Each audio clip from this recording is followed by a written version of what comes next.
আমি স্যারের প্রতি একটু অনুরোধ করব এবং রিকোয়েস্ট করব, অন্তত এই অফিসগুলো যেন জেলা পর্যায়ে করা হয়। আমি আসছি সেই দিনাজপুর থেকে অনেক দূর, আসতে আমাদের অনেক কষ্টকর। এটা মানার জন্য কি এখানে আসা লাগবে? শাখা পোশাখা লাগবে? আর আমাদের তো বারডেমের মতো রুগী বাড়ানোর চিন্তা না, যে সব পাড়ায় পাড়ায় শাখা দিয়ে দেবো, রুগী তো বাড়তেই থাকবে। আমাদের তো রুগী কমানোর চিন্তা। তো যখন রুগীই থাকবে না, তো ওই শাখার মধ্যে কি হালচাষ আপনি করবেন? স্যারকে অনেক ধন্যবাদ আমাকে সুযোগ করে দেওয়ার জন্য। আমি এসেছি দিনাজপুর থেকে। আমার 2 মাস আগে ডায়াবেটিস ধরা পড়ে।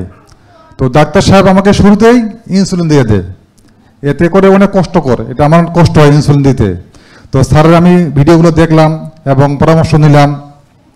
আমি অনেকেই কথা বললাম যে আমি স্যারের কাছে যাব। অনেকেই বলতেছে যে এই ডায়াবেটিস কখনো নির্মূল হয় না, এটা অসম্ভব। আমি চ্যালেঞ্জ নিয়ে স্যারের এখানে আসি। আমি স্যারের প্রতি একটু অনুরোধ করব এবং রিকোয়েস্ট করব, অন্তত এই অফিসগুলো যেন জেলা পর্যায়ে করা হয়।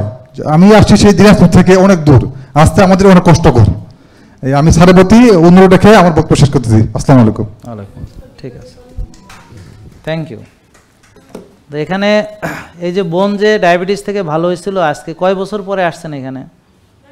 4 বছর। বসেন। তো 4 বছর উনি মানছে, তো 2-3 মাস অনিয়ম করে এখন একটু বিপদে পড়ছে। তাহলে উনি কিভাবে ভালো হলেন? বা আপনার বাড়ি কোথায়? বসেন। তো উনি জামালপুর থেকে ভালো হলেন কিভাবে? কথা বলেন। তো এই যে এখন যে এখানে আইসা আপনি অনুষ্ঠানে যোগ দিবেন, তা আপনি বাসায় বসে অনুষ্ঠান দেখতে পারবেন না? তারপরে এই যে কথাগুলো মানতে পারবেন না?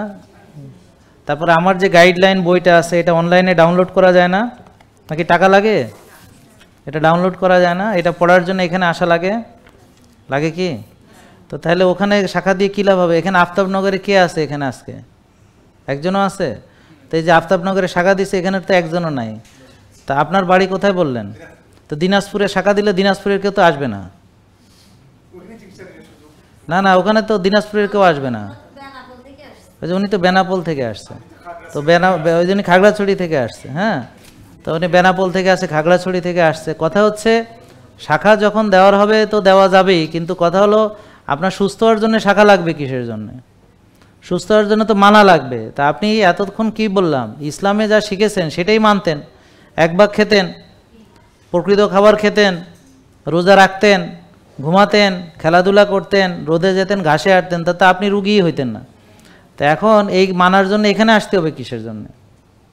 এটা মানার জন্য কি এখানে আসা লাগবে? শাখা পোশাখা লাগবে? আর আমাদের তো বারডেমের মতো রুগী বাড়ানোর চিন্তা না, যে সব পাড়ায় পাড়ায় শাখা দিয়ে দেবো, রুগী তো বাড়তেই থাকবে। আমাদের তো রুগী কমানোর চিন্তা।